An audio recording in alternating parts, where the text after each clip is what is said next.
You're listening to Scary Sleep Stories presents The Dark Hours.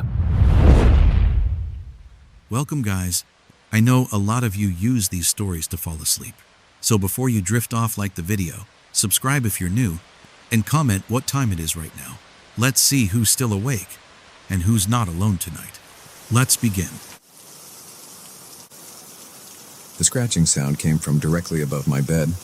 At first I thought it was just the house settling or maybe a squirrel on the roof. But as I lay there in the darkness, my eyes wide open, I realized it was too rhythmic, too deliberate to be anything but human. I'd been hearing strange noises in my attic for weeks now, little thuds and creaks that I dismissed as the usual sounds an old house makes. But tonight was different. Tonight, the sounds were unmistakable. My heart raced as I slowly sat up in bed, careful not to make a sound. The scratching continued, steady and persistent. I reached for my phone on the nightstand, my fingers trembling as I dialed 911. But as soon as I pressed the call button, the scratching stopped abruptly. I held my breath, the phone pressed to my ear, waiting for the operator to pick up. The silence in the house was deafening. Then, just as I heard a voice on the other end of the line, a loud thud came from the attic, followed by quick, heavy footsteps. 911, what's your emergency? I whispered urgently into the phone. There's someone in my attic. Please hurry.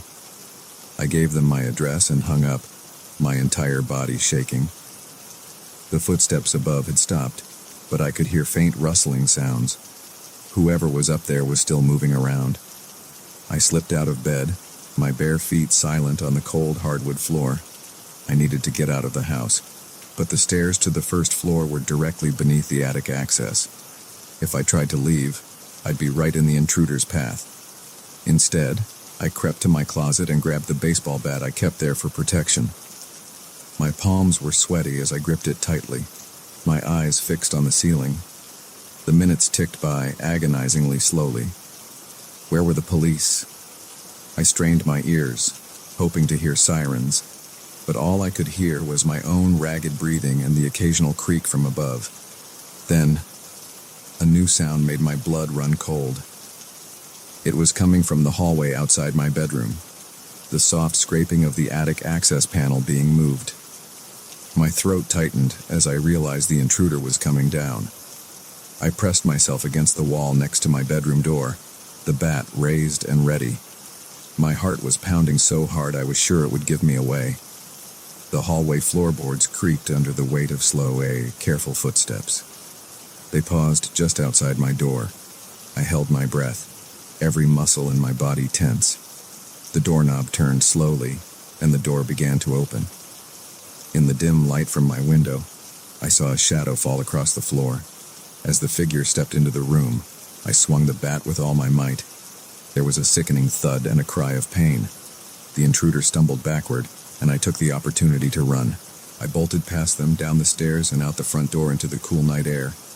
I ran to my neighbor's house, pounding on their door until the porch light flicked on. As they opened the door, I finally heard the blessed sound of police sirens in the distance. The next hour was a blur of police statements and questions. They searched my house thoroughly, but found no sign of the intruder. They assured me that they would increase patrols in the area and suggested I stay with a friend for a few days. But I couldn't shake the feeling that they had missed something. The way the intruder had moved, how they seemed to know the layout of my house. It felt too familiar, too practiced. Against my better judgment, I decided to stay. I couldn't explain it, but I needed to know what was happening in my own home. The next day, I called a locksmith and had every lock in the house changed. I installed a security system with cameras covering every entrance, but even with these precautions, I couldn't relax. Every little sound made me jump, and I found myself constantly checking the attic access panel. A week passed without incident, but my unease grew. I couldn't shake the feeling that I was being watched, even when I was alone in the house.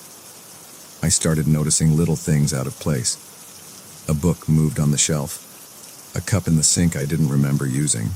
I knew I was probably being paranoid, but I couldn't help myself. I started spending hours examining every inch of my house, looking for any sign of how the intruder had gotten in. It was during one of these searches that I found it. I was in the spare bedroom, running my hands along the baseboards, when I felt a slight give in the wall. My heart raced as I pressed harder, and suddenly a small section of the wall swung inward. Behind it was a narrow passage, dark and musty. I shone my flashlight inside, revealing a crude ladder leading up to the attic. My hands shook as I realized the truth. There had been a hidden entrance to my attic this whole time. I should have called the police right then, but curiosity and a need for answers overrode my common sense. I took a deep breath and started climbing. The attic was bigger than I had imagined, stretching the entire length of the house. My flashlight beam cut through the darkness, revealing piles of boxes and old furniture. But as I moved deeper into the space, I saw something that made my stomach churn. In the far corner, hidden behind a stack of old trunks, was a makeshift living area. There was a sleeping bag on the floor, surrounded by empty food wrappers and water bottles. A small battery-powered lamp sat on an overturned crate, next to a pile of books. But what really caught my eye was the wall behind this little camp. It was covered in photographs, dozens of them. As I stepped closer, my breath caught in my throat. They were all of me. There I was, walking to my car, working in the garden, sitting in my living room. Some were clearly taken from outside the house, but others could only have been taken from inside. The realization hit me like a punch to the gut. Someone had been living in my attic, watching me for months. I stumbled backward, my mind reeling. I had to get out, had to call the police. But as I turned to leave, my flashlight beam fell on something that made me freeze. It was a small door, built into the knee wall of the attic. It was slightly ajar, and beyond it, I could see a faint light. Every instinct screamed at me to run, but I found myself moving towards the door instead. I had to know. I had to see. I pushed the door open slowly, wincing at the creak of its hinges. The space beyond was small, no bigger than a closet, but what it contained made my blood run cold. The walls were covered in writing, scrawled messages and rambling paragraphs that made no sense. In the center of the room was a small table, and on it sat a laptop, its screen glowing softly. I stepped closer, my eyes drawn to the open document on the screen. As I read the words there, I felt the world tilt around me. Day 156. She almost caught me today. I was careless, made too much noise. But it's okay. She's not ready yet. Soon, though. Soon she'll understand why I'm here. Why I've been watching her. She's the one. The only one who can help me. Help us. She just doesn't know it yet. The words blurred as tears filled my eyes. This person, this stranger, had been living in my house, watching my every move, for over 5 months, and they thought I was some kind of chosen one, to help them with what? I heard a noise behind me and spun around, my heart in my throat. There, blocking the entrance to the small room, stood a figure. In the dim light, I could make out wild, unkempt hair and eyes that gleamed with an unsettling intensity. "You weren't supposed to find this yet," the stranger said, their voice hoarse. "But maybe it's time. Maybe you're finally ready to learn the truth." I backed away, my back pressing against the table. "Who are you? What do you want from me?" The stranger stepped forward, and I caught a whiff of unwashed body and stale food. "I'm here to save you, to save all of us. You're the key, don't you see? Your research, your work. It's the answer we've been looking for." My mind raced. My research? I was a data analyst for a small tech company.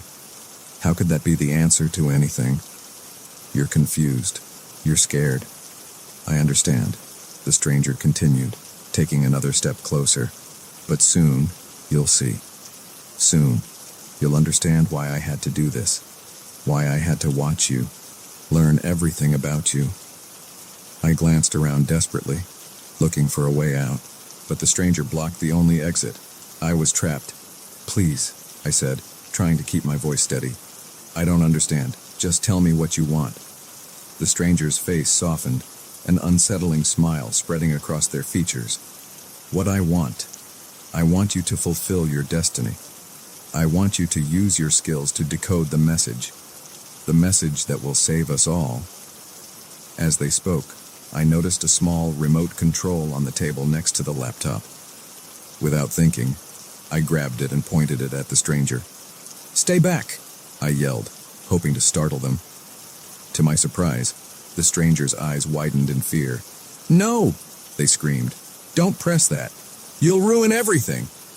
In my confusion, my finger slipped, pressing one of the buttons. Suddenly, a high-pitched wail filled the air.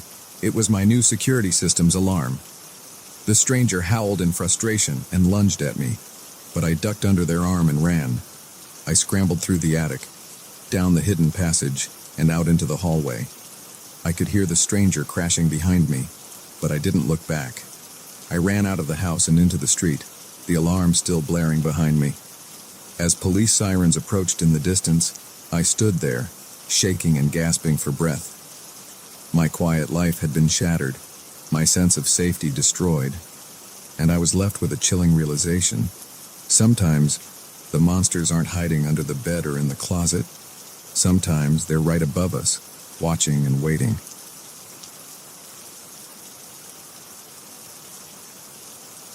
The headlights flickered once, onked twice, and then died completely, plunging us into darkness. The engine sputtered its last gasp, and our car rolled to a stop on the narrow, winding road. I turned the key in the ignition, but all I got was a sad clicking sound. We were stranded. "This can't be happening," Sarah muttered beside me, her voice tight with frustration. I could barely make out her silhouette in the dim moonlight filtering through the trees. I pulled out my phone, already knowing what I'd see. No signal. We were miles from the nearest town, surrounded by dense forest. The GPS had gone haywire about an hour ago, leading us down this lonely stretch of road that wasn't even on our map. "What do we do now, Jack?" Sarah asked, a hint of panic creeping into her voice. I squinted through the windshield, trying to pierce the darkness. That's when I saw it. A faint glow in the distance, off to our right.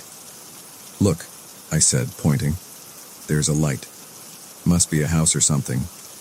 Maybe they have a phone we can use." Sarah hesitated. "I don't know. Walking up to a stranger's house in the middle of nowhere. It seems risky." I understood her concern, but we didn't have many options. It's either that, or spend the night in the car and hope someone drives by tomorrow, which, judging by how deserted this road is, might not happen. She sighed, relenting. "Okay, but let's be careful." We grabbed our flashlights from the glove compartment and stepped out of the car. The night air was cool and damp, heavy with the scent of pine and wet earth. Our footsteps crunched on the gravel as we made our way towards the light. As we got closer, I could make out the shape of a large farmhouse. It was old, with peeling paint and a sagging porch, but warm light spilled from the windows, promising shelter and help. We approached the front door, and I raised my hand to knock. Before I could, the door swung open, revealing a tall, thin man with graying hair and deep-set eyes. "Well, hello there," he said, his voice gravelly, but not unkind. "What brings you folks out here so late?" I explained our situation, and the man's face broke into a sympathetic smile. "Car trouble, eh? That's a tough break. Name's Earl. Why don't you two come on in and we'll see about getting you some help?" Sarah squeezed my hand, a silent reminder to be cautious. But Earl's friendly demeanor and the warmth emanating from the house were too inviting to resist. We stepped inside, and I was immediately struck by how cluttered the place was. Every surface was covered with knickknacks, old newspapers, and what looked like mechanical parts. The air was thick with the smell of tobacco and something else I couldn't quite place. "Martha," Earl called out. We've got company." A short, plump woman with frizzy gray hair appeared from what I assumed was the kitchen. She wiped her hands on her apron and gave us a wide smile that didn't quite reach her eyes. "Oh my, visitors at this hour. How exciting," she exclaimed, her voice high and reedy. "You poor dears must be exhausted. Why don't you have a seat in the living room while I fix you some tea? Before we could protest, Martha ushered us into a cramped room dominated by a large, threadbare sofa. The walls were covered in old photographs, their subjects staring at us with blank eyes. Earl settled into a worn armchair across from us. "So, where are you folks headed?" I told him about our trip to visit Sarah's parents, careful not to give too many details. As I spoke, I noticed Earl's eyes darting between us, as if sizing us up. Martha bustled in with a tray of tea and cookies. As she set it down, I caught a whiff of that strange smell again. It reminded me of chemicals, like something you'd find in a garage. "Now then," Earl said, leaning forward. "About your car. I'm pretty handy with engines. Why don't I take a look at it in the morning? It's too dark now, and these roads can be dangerous at night." Sarah and I exchanged glances. The thought of spending the night here made me uneasy, but the alternative, walking back to our car in the dark, seemed even less appealing. "That's very kind of you," Sarah said cautiously, "but we wouldn't want to impose. If we could just use your phone to call for a tow truck." "Oh, I'm afraid our phone line's been down for days," Martha chimed in, her smile never wavering. "Terrible service out here, you know. But don't you worry, we have plenty of room. You can stay in the guest bedroom upstairs." As she spoke, I noticed a dark stain on her apron. It looked fresh, and in the dim light, it appeared almost red. Earl must have noticed me staring because he quickly stood up, blocking my view of Martha. "Well, it's settled then. You'll stay the night, and we'll sort out your car in the morning. Now, how about some dinner? Martha makes a mean stew." The mention of food made my stomach growl, reminding me that we hadn't eaten since lunch. Despite my unease, I found myself nodding. As we followed them to the dining room, I whispered to Sarah, "Something feels off about this place." She nodded slightly. "I know. But what choice do we have? Let's just get through the night and leave first thing in the morning." The dining room was as cluttered as the rest of the house. The table was set with mismatched plates and tarnished silverware. Martha ladled out bowls of thick, dark stew that smelled surprisingly good. As we ate, Earl regaled us with stories about the farm and the surrounding area. He seemed to know every inch of the forest, describing hidden caves and forgotten trails with vivid detail. "You know," he said, his eyes glinting in the candlelight, "people have been known to disappear in these woods. Hikers, campers, even the occasional lost traveler." I felt Sarah stiffen beside me. Earl's tone was casual, almost cheerful, but there was an undercurrent of something, a warning, a threat. Martha tittered nervously. "Oh, Earl, don't scare our guests with those old stories. I'm sure they're tired and would like to get some rest." As if on cue, I felt a wave of drowsiness wash over me. My limbs felt heavy, and I had to fight to keep my eyes open. I glanced at Sarah and saw that she was struggling too, her head nodding forward slightly. Alarm bells started ringing in my head, but they seemed far away, muffled. I tried to stand, but my legs wouldn't cooperate. I think we should go to bed," I managed to slur out. Earl's smile widened, showing too many teeth. Of course. Martha, why don't you show our guests to their room?" The trip up the stairs was a blur. I vaguely remember Martha's constant chatter as she led us to a small, musty bedroom with a single bed. As soon as she left, Sarah and I collapsed onto the mattress, too groggy to do anything but succumb to the encroaching darkness. I don't know how long I slept, but I woke with a start, my head pounding. The room was pitch black, and for a moment, I couldn't remember where I was. Then it all came rushing back. The car, the farmhouse, Earl and Martha. I fumbled for my phone, using its dim light to check the time. 3:17 a.m. Sarah was still asleep beside me, her breathing deep and even. That's when I heard it. Voices, muffled but audible, coming from somewhere below us. I strained to listen, catching snippets of conversation. Perfect condition. Fetch a good price. Have to move quickly. My blood ran cold as the implications of what I was hearing sank in. We needed to get out of here, now. I shook Sarah awake, clamping a hand over her mouth to stifle her startled cry. We have to go, I whispered urgently. Something's very wrong here. She nodded, her eyes wide with fear.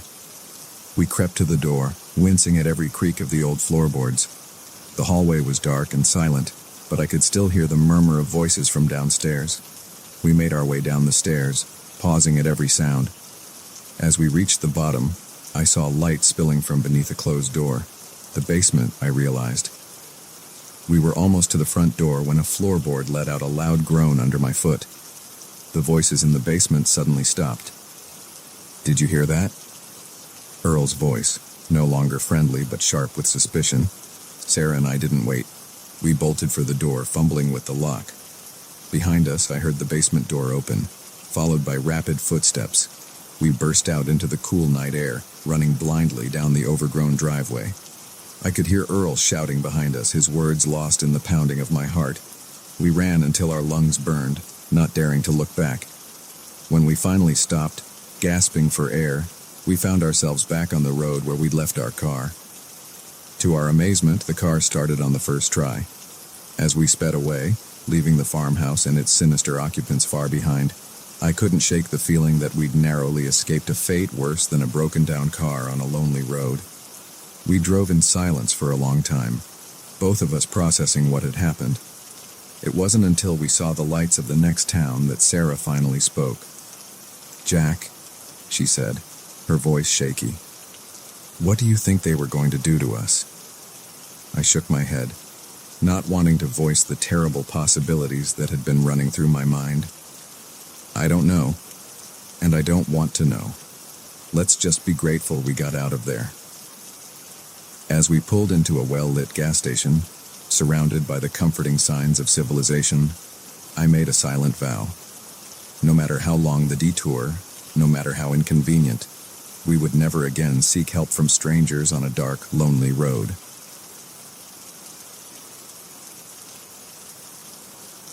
The first thing I noticed was the silence. No birds chirping, no leaves rustling, just an eerie stillness that seemed to swallow every sound. I had been hiking for hours, my boots crunching over fallen leaves and twigs, but now even that seemed muffled. It was as if the forest itself was holding its breath, waiting. I checked my phone again. Still no signal. The GPS had stopped working about an hour ago, leaving me with nothing but a vague sense that I was heading in the right direction. The sun was sinking lower in the sky, painting the trees with long shadows that seemed to reach for me like grasping fingers. I should have turned back when I realized I was lost. Should have retraced my steps and found my way to the marked trail. But something kept pulling me forward, a mixture of stubbornness and curiosity that I would soon regret. As the light faded, I spotted a flicker of brightness through the trees.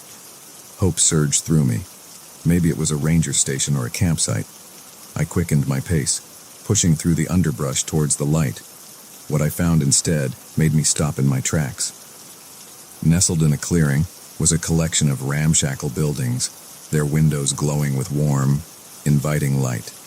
Smoke curled from crooked chimneys, and I could hear the faint murmur of voices carried on the evening breeze. Relief washed over me. I had found people, civilization of a sort. They could help me get back to my car, or at least point me in the right direction. I stepped into the clearing, waving to catch someone's attention. The reaction was immediate and unsettling. The voices cut off abruptly, and I saw curtains twitch in windows as faces peered out at me. A door creaked open, and a man stepped out onto a porch, his weathered face set in a wary frown. "Evening," I called out, trying to keep my voice friendly and non-threatening. "I'm sorry to intrude, but I've gotten a bit turned around on the trails. I was hoping you could point me back to the main road." The man didn't respond immediately. His eyes, dark and deep-set, scanned me from head to toe. When he finally spoke, his voice was rough, as if unused to conversation. Ain't no roads around here, stranger. This is Piney Grove. We don't get many visitors. I felt a chill that had nothing to do with the cooling evening air. Something about the way he said visitors made it sound like a dirty word. I'm sorry, I didn't mean to trespass, I said, fighting to keep my voice steady. If you could just give me directions to the nearest town, I'll be on my way. The man's frown deepened. Nearest town's a fair ways off. Getting dark soon. Ain't safe in these woods at night. As if on cue, I heard a distant howl that made the hair on the back of my neck stand up. It didn't sound like any wolf or coyote I'd ever heard. The man seemed to come to a decision. Reckon you'd better come inside. We'll sort you out in the morning. Part of me wanted to refuse, to turn and run back into the forest, but the rational part of my brain knew that would be suicide. I was lost. It was getting dark, and who knew what kind of animals were out there? Reluctantly, I nodded and followed him towards one of the larger buildings. As we walked, I noticed more people emerging from the other houses. They watched me with a mixture of curiosity and suspicion, their faces gaunt and pale in the fading light. Children peered around their parents' legs, their eyes wide and unblinking. The inside of the building was dimly lit by oil lamps, casting flickering shadows on walls covered in faded floral wallpaper. The furniture looked ancient, as if it had been passed down through generations. The air was thick with the smell of wood smoke and something else. Something earthy and slightly sweet that I couldn't quite place. "Name's Ezekiel," the man said, gesturing for me to sit at a worn wooden table. "This here's my wife, Martha." A thin woman with long gray hair nodded at me from near the fireplace. Her eyes never left me as she stirred something in a large pot hanging over the flames. "I'm Lisa," I said, forcing a smile. "Thank you for your hospitality." Ezekiel grunted in response. "You'll stay here tonight. In the morning, we'll see about getting you back where you came from." I wanted to protest, to insist on leaving right away, but I knew it would be pointless. I was at their mercy, at least for now. Martha ladled some stew into a chipped bowl and set it in front of me. The smell made my stomach growl, reminding me that I hadn't eaten since that morning. I took a cautious bite, surprised by the rich, gamey flavor. "What kind of meat is this?" I asked, more to break the uncomfortable silence than out of real curiosity. "Best not to ask questions you don't want answers to," Ezekiel replied, his tone making it clear that the subject was closed. As I ate, I couldn't shake the feeling that something was very wrong here. The way Ezekiel and Martha watched me, the strange silence from outside, the odd smell that seemed to permeate everything, it all added up to a sense of wrongness that made my skin crawl. After dinner, Martha showed me to a small room upstairs. The bed was lumpy, and the blankets smelled musty, but I was too exhausted to care. I lay down, fully clothed, and tried to sleep. I must have dozed off because I woke with a start, disoriented in the unfamiliar darkness. For a moment, I couldn't remember where I was. Then it all came flooding back. The hike, getting lost, finding Piney Grove. A noise from outside caught my attention. Voices, low and urgent, drifted up from below. I crept to the window, careful not to make any noise, and peered out. In the moonlight, I could see a group of people gathered in the center of the clearing. They were dressed in long robes, their faces hidden by hoods. In the center of the circle stood Ezekiel, his arms raised as he spoke in a language I didn't recognize. My heart pounded in my chest as I watched the strange ritual unfold. What kind of place had I stumbled into? Suddenly, one of the robed figures looked up, straight at my window. I ducked down, praying they hadn't seen me. I waited, barely breathing, for what felt like hours. When I finally dared to look again, the clearing was empty. Sleep was impossible after that. I lay in bed, every creak of the old house making me jump. As soon as the first light of dawn crept through the window, I made my decision. I had to get out of here. I eased the door open, wincing at every squeak of the hinges. The house was silent as I crept down the stairs, my heart in my throat. I had just reached the front door when a voice behind me made me freeze. Leavin'. So soon? I turned slowly to see Ezekiel standing at the foot of the stairs, his eyes glittering in the dim light. I thought I'd get an early start, I stammered, reaching for the door handle. Ezekiel took a step towards me. Ain't polite to leave without saying goodbye, especially when you've seen things you shouldn't. My blood ran cold. I didn't see anything, I lied, my voice shaking. Please, I just want to go home. He shook his head slowly. I'm afraid that ain't possible. You see, Piney Grove has ways of dealing with outsiders who learn our secrets. I didn't wait to hear more. I yanked the door open and ran, my feet pounding on the dirt as I sprinted towards the trees. Behind me, I could hear shouts and the sound of pursuit. I ran blindly through the forest, branches whipping at my face, roots threatening to trip me with every step. The strange, howling cry I had heard the night before echoed through the trees, closer now, and filled with a hungry eagerness that sent chills down my spine. I don't know how long I ran. My lungs burned, and my legs felt like lead, but terror kept me moving. The sounds of pursuit faded, but I didn't slow down. I couldn't shake the feeling that something was still after me, something that didn't need to run to catch its prey. Just when I thought I couldn't go on, I burst out of the trees onto a paved road. A car was approaching, and I waved my arms frantically, not caring how crazy I must look. The car screeched to a halt, and an elderly couple peered out at me in concern. "Are you all right, dear?" the woman asked, taking in my wild appearance. I glanced back at the forest. There was no sign of pursuit, but I could feel eyes watching me from the shadows between the trees. "Please," I gasped, "I need to get out of here. Can you give me a ride to the nearest town?" They hesitated for only a moment before nodding, and I scrambled into the back seat. As we drove away, I kept my eyes on the receding tree line, half expecting to see robed figures emerge from the forest, but there was nothing, just trees and shadows, hiding whatever secrets lay within. I never reported what happened in Piney Grove. Who would believe me? Sometimes, late at night, I still hear that strange howl in my dreams, and I wake up in a cold sweat, grateful for the familiar sounds of the city around me. But I know the truth. Out there, deep in the forest where no roads lead, Piney Grove is waiting, and I pray that no other lost hiker ever stumbles upon its secrets.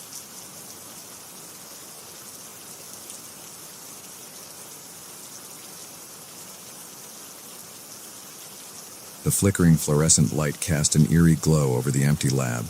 At 2 a.m., I should have been the only one there. But when I heard footsteps echoing down the hallway, I knew my quiet night of research was about to take an unsettling turn. I'd been burning the midnight oil for weeks, poring over data and running simulations for my thesis. The lab had become a second home, its familiar hum of equipment and faint chemical smell oddly comforting. Tonight, though, that comfort vanished the moment I realized I wasn't alone. The footsteps grew louder, more deliberate. I held my breath, eyes fixed on the door. It swung open, revealing a figure I recognized but didn't expect. Dr. Reeves, my thesis advisor's colleague. "Ah, Sarah," he said, his voice unnaturally cheerful for the late hour. "I thought I might find you here." I forced a smile, trying to hide my unease. "Dr. Reeves, I didn't expect anyone else to be working so late." He stepped into the lab, closing the door behind him. The soft click of the latch felt oddly final. "Oh, you know how it is," he said, waving a hand dismissively. "Sometimes the best ideas come at night." I nodded, turning back to my computer screen in the hope he'd take the hint and leave. But instead, I felt him move closer, peering over my shoulder at the data sprawled across my monitor. "Well, fascinating work you're doing here," he murmured, his breath uncomfortably warm on my neck. "Remind me again, what's the focus of your research?" I shifted in my chair, putting some distance between us. "It's a new approach to data encryption," I explained, keeping my voice neutral, using quantum entanglement to create unbreakable codes. His eyes lit up with an intensity that made my skin crawl. "Unbreakable codes, you say? Now that's interesting. Very interesting indeed. Something in his tone set off alarm bells in my head. Dr. Reeves had always been polite but distant in our previous interactions. This sudden interest felt wrong, almost predatory. "It's still early stages," I said, minimizing the window on my screen. "Lots of work to do before it's anywhere near practical application." He chuckled, a low sound that raised the hair on the back of my neck. "Oh, I'm sure, but even early-stage research can be, valuable. To the right people, of course." My heart began to race. Was he implying what I thought he was? I stood up, needing to put more space between us. "Well, it's getting late. I should probably head home." Dr. Reeves didn't move. His eyes, usually hidden behind thick glasses, seemed to bore into me. "Before you go, I'd love to take a closer look at your data. Maybe I could offer some insights." I hesitated, my instincts screaming at me to get out. But he was a respected professor, a colleague of my advisor. Refusing outright could have consequences for my academic career. "I appreciate the offer," I said carefully, "but I don't think that would be appropriate. You know how it is with research integrity and all that." His friendly demeanor slipped for a moment, revealing something harder underneath. "Come now, Sarah. We're all colleagues here. Sharing knowledge is what academia is all about, isn't it?" I took a step back, bumping into the lab bench behind me. "Of course, but this is my thesis work. I'm not comfortable sharing the raw data until it's been properly vetted and published." Dr. Reeves' smile didn't reach his eyes. "I understand. But you know, a young researcher like yourself could benefit from additional support, both academic and financial." The implication hung in the air between us. My mouth went dry as I realized the full extent of what was happening. Dr. Reeves wasn't just being nosy or overstepping boundaries. He was trying to steal my research. "I'm doing fine, thank you," I said, my voice steadier than I felt. "Now, if you'll excuse me, I really need to go." I moved to grab my bag, but he stepped in front of me, blocking my path to the door. "I don't think you understand the opportunity I'm offering you, Sarah. Your work could be revolutionary, but without the right connections, it might never see the light of day. I have those connections. I can make sure your research gets the attention it deserves." My mind raced, trying to find a way out of this situation. I glanced at the emergency exit, but it would trigger an alarm if opened. My phone was in my bag, on the other side of Dr. Reeves. "I appreciate your interest," I said, fighting to keep my voice calm, "but I'm not interested in any outside help. My advisor and I have everything under control." His expression hardened. "Your advisor doesn't understand the potential of what you're working on, but there are people who do. People who would pay handsomely for a peek at your research." The pretense was gone now. He was openly admitting to wanting to sell my work to the highest bidder. I felt a surge of anger cut through my fear. "That's not going to happen," I said firmly. "Now please, let me leave." Dr. Reeves took a step closer, looming over me. "I'm afraid I can't do that. Not until we come to an understanding." My heart pounded in my chest. I was trapped between him and the lab bench, with no clear way out. But as my hand brushed against the cool surface behind me, an idea formed. In one swift motion, I grabbed a beaker of distilled water and threw it in his face. He stumbled back, sputtering and wiping at his eyes. I used the moment of distraction to dart around him, snatching my bag as I ran for the door. "You'll regret this," he shouted behind me. But I was already in the hallway, running as fast as I could. I didn't stop until I reached my car, my hands shaking as I fumbled with the keys. As I drove away, I could see Dr. Reeves emerge from the building in my rearview mirror, his face contorted with anger. The next few days were a blur of fear and paranoia. I stayed away from the lab, working from home and jumping at every unexpected sound. I knew I had to do something. But the thought of confronting Dr. Reeves or reporting him filled me with dread. What if no one believed me? What if it ruined my academic career? But as the initial shock wore off, anger began to replace fear. This was my research, my hard work. I wasn't going to let someone steal it or intimidate me into giving it up. I set up a meeting with my advisor, Dr. Chen.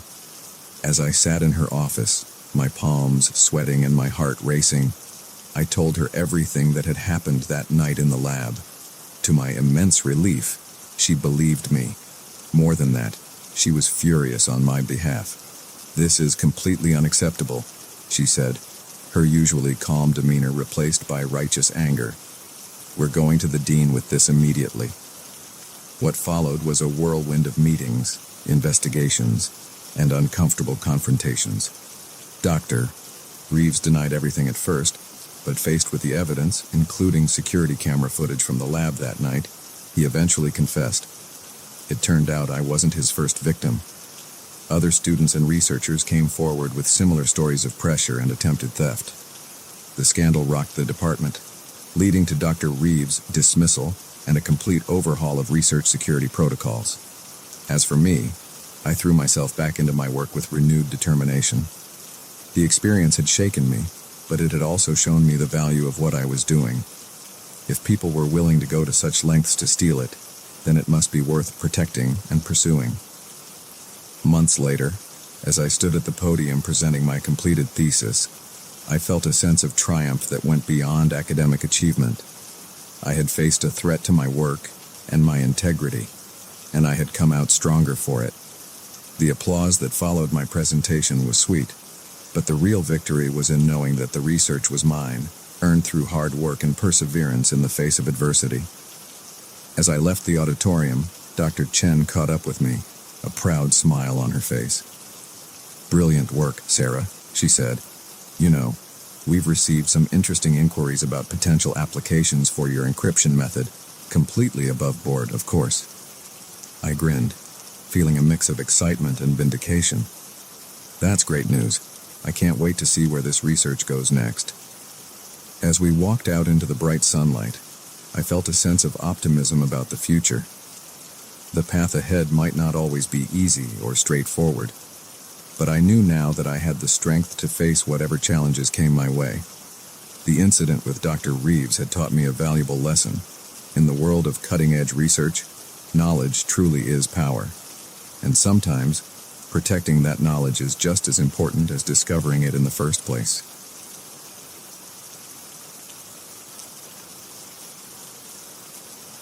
The rain was coming down in sheets, turning the highway into a blurry mess of headlights and reflections.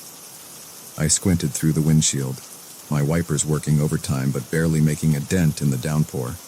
That's when I saw him, a lone figure on the side of the road, thumb out, looking as drenched and miserable as a stray cat caught in a storm. I don't usually pick up hitchhikers. It's not the safest thing to do these days, but something about the way he stood there, shoulders hunched against the rain, made me slow down. Before I could talk myself out of it, I was pulling over to the shoulder, the car's tires splashing through puddles. The man jogged over, his face hidden beneath the hood of a dark jacket. As he opened the passenger door, letting in a gust of wind and rain, I caught a glimpse of a scruffy beard and grateful eyes. "Thanks," he said, his voice gruff but not unfriendly. "Didn't think anyone would stop in this weather." I nodded, trying to shake off the nagging feeling that I might be making a mistake. "Where are you headed?" "Just down the road a ways," he replied vaguely, settling into the seat. "Wherever you're going is fine." As I pulled back onto the highway, I snuck a glance at my new passenger.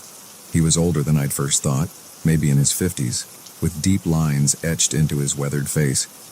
His clothes were worn but clean, and he didn't give off the unsettling vibe I'd expect from someone dangerous. We drove in silence for a few minutes, the only sound the steady drumming of rain on the roof and the swish of the wipers. I was just starting to relax when he spoke again. "So, Mark, how long have you lived in Cedar Grove?" I felt my body tense, my hands gripping the steering wheel a little tighter. I hadn't told him my name, and I certainly hadn't mentioned where I lived. "How did you know that?" I asked, trying to keep my voice steady. He chuckled, a low sound that sent a chill down my spine. "Oh, I know a lot of things about you, Mark. I know you work at the bank on Main Street. I know you have a golden retriever named Max. And I know your wife, Sarah, is probably wondering why you're running late tonight. My mind raced. How could he possibly know all this? I'd never seen this man before in my life. Cedar Grove was a small town, sure, but not so small that everyone knew everyone else's business. "Who are you?" I demanded, my voice shaking despite my best efforts to stay calm. He turned to face me, and in the dim light from the dashboard, his eyes seemed to gleam with an unnatural intensity. "Just a traveler, passing through. But I make it my business to know things about people. It's amazing what you can learn if you just pay attention." I swallowed hard, fighting the urge to slam on the brakes and order him out of the car. But we were in the middle of nowhere, the rain still coming down in torrents, and something told me this man wouldn't leave quietly if asked. "What do you want?"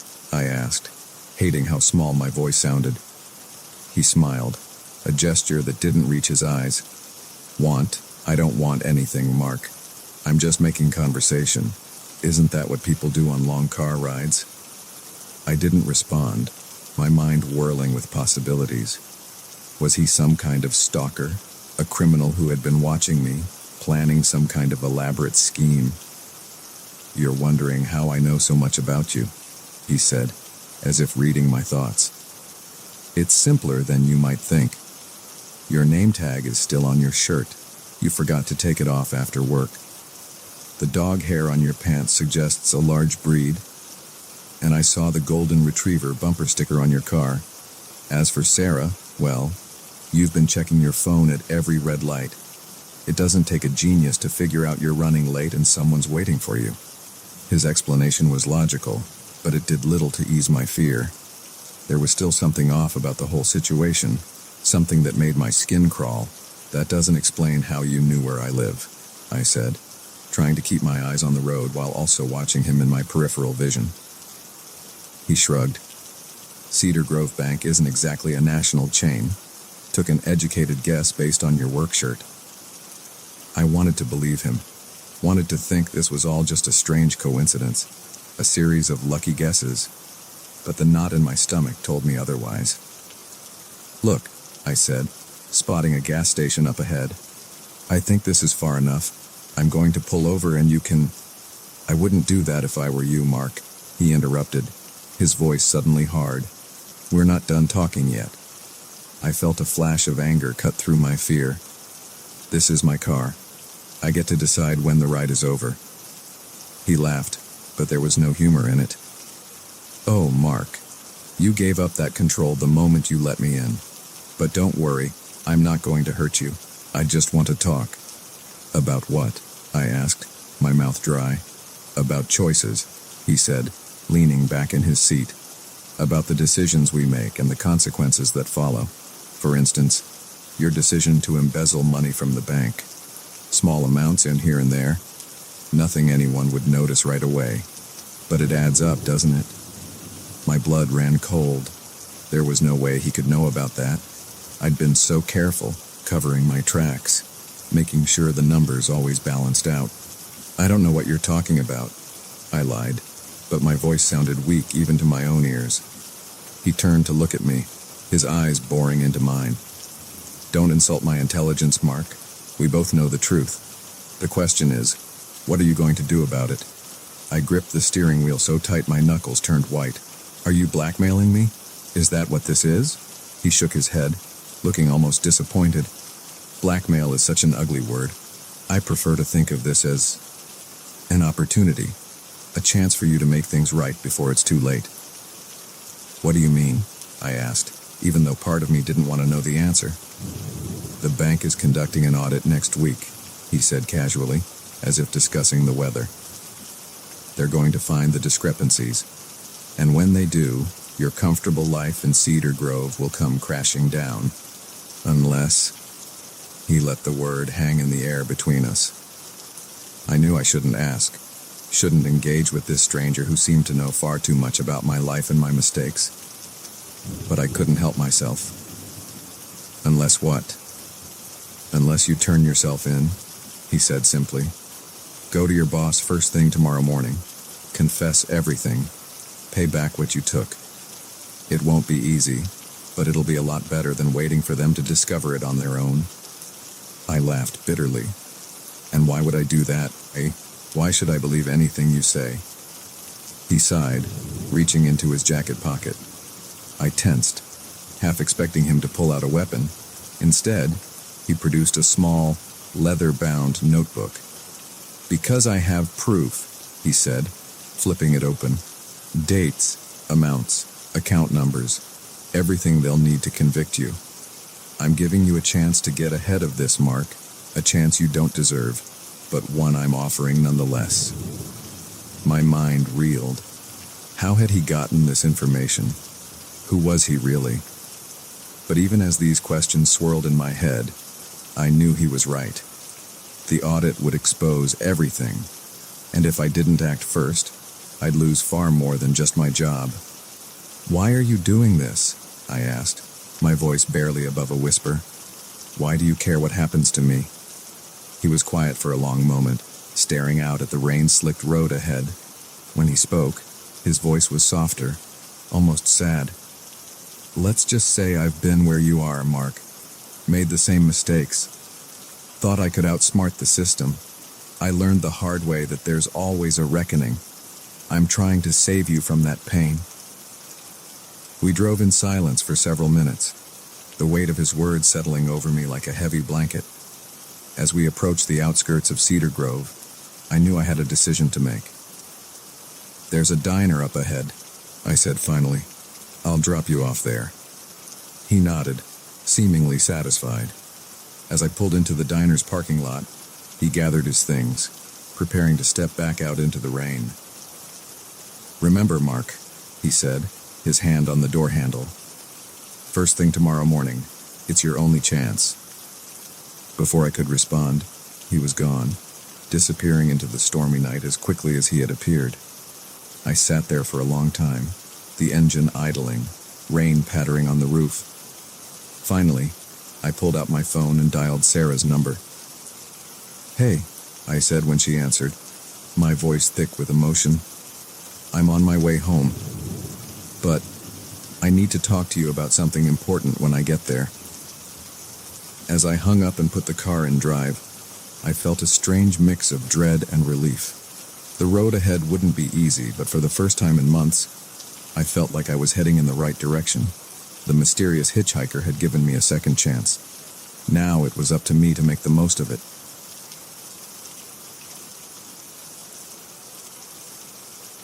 The crack of a twig snapping jolted me from my peaceful reverie. I froze, my marshmallow-laden stick hovering over the campfire. The dense forest around me, which had seemed so inviting during the day, now loomed ominously in the gathering dusk. I held my breath, straining to hear over the crackling of the fire. There it was again, the unmistakable sound of footsteps, too heavy and deliberate to be an animal. I'd come to these woods alone, seeking solitude and a break from the chaos of city life. Now, as fear crept up my spine, I was acutely aware of just how isolated I truly was. Slowly, I set down my stick and reached for the flashlight beside me. The beam cut through the encroaching darkness, illuminating the dense undergrowth at the edge of my campsite. Shadows danced between the trees, and for a moment, I thought I saw a figure duck behind a large oak. "Hello?" I called out, hating how my voice quavered. "Is someone there?" Silence answered me, broken only by the gentle rustle of leaves in the evening breeze. I stood up, my legs shaky beneath me. Maybe I was imagining things. Maybe the solitude was getting to me, making me jumpy. But then I saw it. A flash of movement just beyond the circle of my flashlight's beam. My heart leapt into my throat as I caught a glimpse of a dark shape moving through the trees, keeping to the shadows. Fight or flight instinct kicked in, and I chose flight. I doused the fire as quickly as I could, plunging the campsite into darkness. Fumbling in the dim light of my flashlight, I grabbed my backpack and started shoving in whatever I could reach. My water bottle, a bag of trail mix, my map. The sound of footsteps grew closer, no longer trying to be stealthy. Whoever was out there knew I had spotted them. They were coming. I abandoned the rest of my gear and took off into the woods. my flashlight bobbing wildly as I ran. Branches whipped at my face and roots seemed to reach up to trip me, but fear propelled me forward, deeper into the unfamiliar forest. After what felt like hours but was probably only minutes, I stopped, gasping for breath. I leaned against a tree, trying to orient myself. In my panic, I had run blindly, with no thought to direction or landmarks. The realization hit me like a punch to the gut. I was lost. I fumbled in my backpack for my map and compass, but in the chaos of my hasty departure, I must have left them behind. My phone was useless out here with no signal and a rapidly draining battery. A twig snapped nearby, and I stifled a scream. They were still following me. How? How could they track me so easily in this darkness? I took off again, no longer caring about the noise I made. My pursuer seemed to know exactly where I was anyway. My lungs burned, and my legs ached, but terror kept me moving. Suddenly, the ground disappeared from beneath my feet. I tumbled down a steep embankment, leaves and twigs scratching my skin as I rolled. I came to a stop at the bottom, the wind knocked out of me. For a moment, I lay there, dazed and struggling to breathe. Then I heard it, the sound of someone carefully making their way down the slope after me.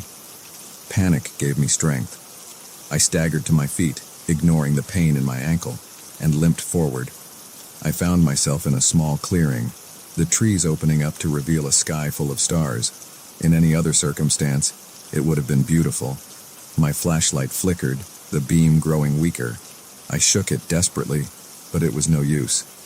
The light died, leaving me in near total darkness. A branch cracked at the edge of the clearing. I spun around, my eyes straining to see in the dim starlight. A figure stood there, just a silhouette against the darker backdrop of the forest.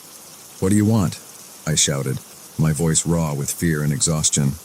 The figure took a step forward. "I want you to listen," a deep voice replied. I backed away, my hands held out in front of me. "Stay back, I have a weapon." It was a pathetic bluff, but it was all I had. The man, for I could now see it was a man, stopped. "No, you don't," he said, his tone almost gentle. "You left everything behind at your campsite, including this." He held up something that glinted in the starlight. My hunting knife. My stomach dropped. He had been to my campsite, had gone through my things. How long had he been watching me? "Who are you?" I asked, trying to keep my voice steady. "Why are you doing this?" He took another step forward, and I could make out more details now. He was tall and broad-shouldered, dressed in dark clothing that blended with the night. His face was obscured by a beard and the shadow of a cap. "My name isn't important," he said. "What's important is why you're here, Alice." I felt as if the ground had dropped out from under me again. He knew my name. How could he possibly know my name? "How do you know who you are?" he finished for me. "I know a lot about you, Alice. I know you're running from something, or someone." My mind raced. Was he a private investigator? Had David hired someone to find me? As if reading my thoughts, the man shook his head. "I'm not working for your ex-husband, if that's what you're thinking. I'm here to help you." "Help me," I laughed, the sound bordering on hysterical. "By chasing me through the woods in the middle of the night."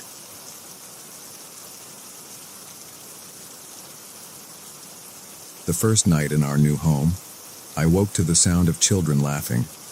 It was faint, almost dreamlike, but unmistakable. The thing is, we didn't have any children.